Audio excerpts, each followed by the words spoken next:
'Twas the night before InkMas when all through the shop, Mark's rolling demos needed to stop. All the vinyls rolled and bundled with care in hopes that our customers soon would be here.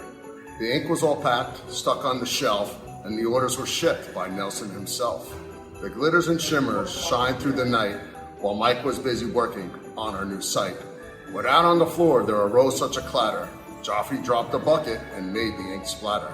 Quick to the scene with the remover was Mookie when Rob yelled from afar, "Who ate my last Christmas cookie?" When Andrew looked over, crumbs covering his mouth, "I was out all day," he said, "had a delivery down south." Esther gave a quick wink because she checked her list twice. Meanwhile, our customer tried to haggle a price.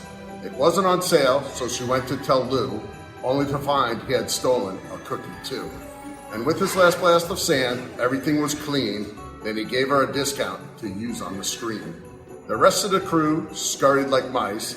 Crystal finished the filing, turned off the lights, and with that, we say good night.